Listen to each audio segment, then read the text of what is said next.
No, we said we have to bury the dead, but there are few people who are involved in the actual burial process. There are few people who move the dead body and who receive the dead body and take part in that whole covering it up. Even though there are a lot of attendees, but there are some conditions. The people that you choose for this burial process, they have to meet certain conditions. It's a good thing to do your meeting for the kifaya, but you have to make sure that you've satisfied those conditions before you are doing this whole burial thing.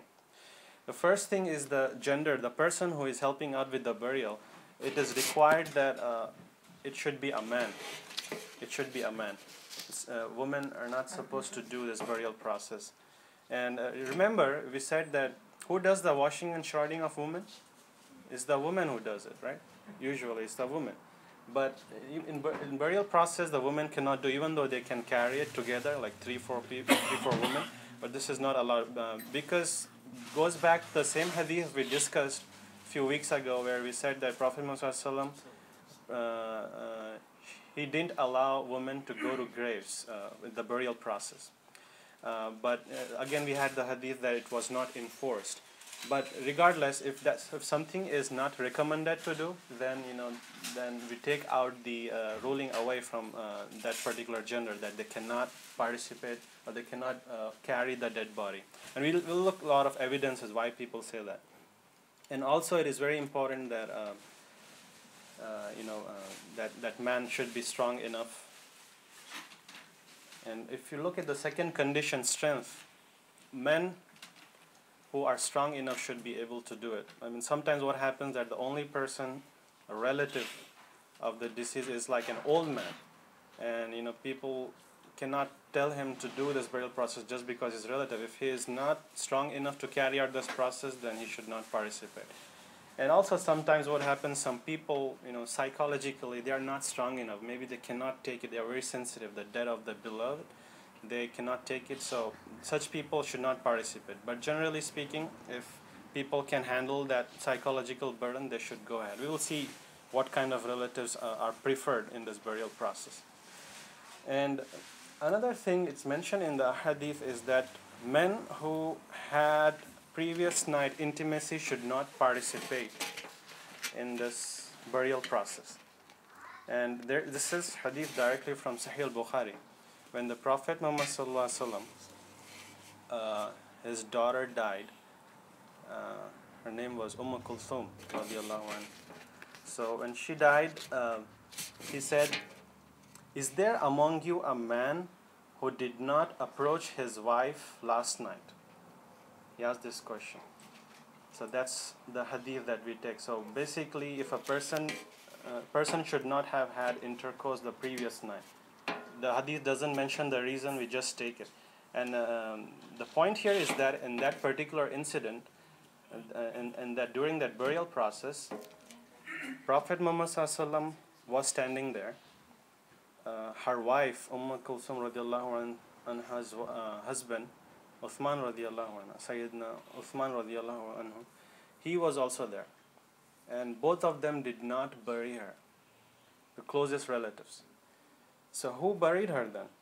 It was Sayyidina Abu Talha radiallahu anhu who buried her, who was not even her relative. So that's why the scholars say that if you don't meet this condition, you should not participate in the burial process. That's hadith from Sahih al-Bukhari.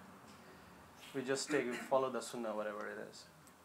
Who has more right to bury? So everybody wants to do this good act. Now it's helping out with the Friday Halaqa. I want to get good deeds, but we cannot take away rights of some people. There are some preference. So what is that preference? Who should be given the responsibility of carrying this act? First thing we have to see.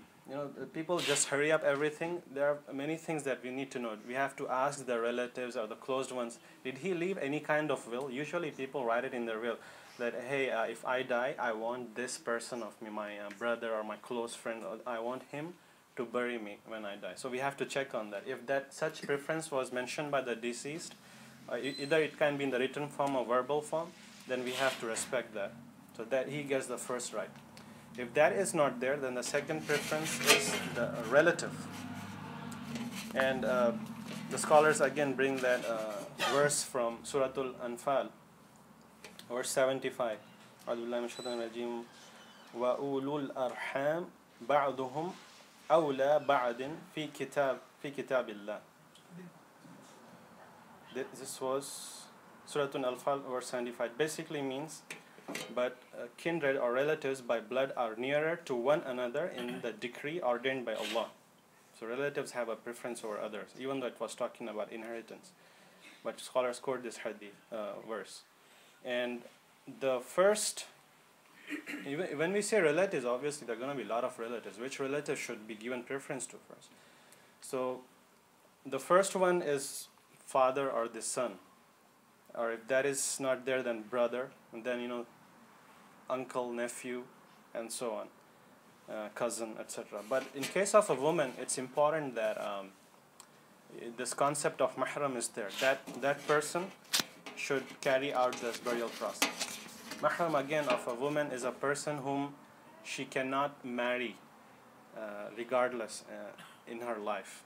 Again, this husband, brother, son, father. These are the relationships of a woman she cannot marry. So they are their mahram. So these mahram people get the right.